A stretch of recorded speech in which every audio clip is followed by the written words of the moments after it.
Assalamualaikum students. I hope you all will be fine.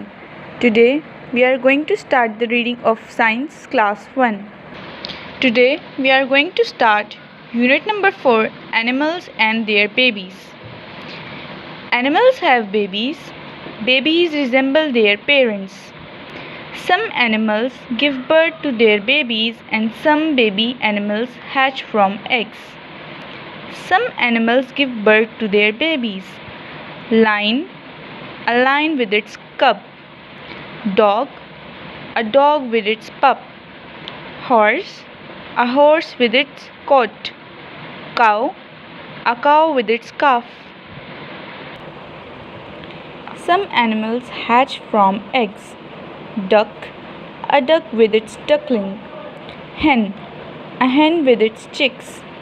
Tortoise, a tortoise with its baby. Frog, a tadpole lives in water and grows into frog. Eggs, tadpoles, frog.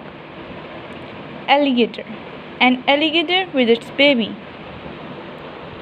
Parrots also name their babies just like humans do. Baby chimpanzees love to play with dolls.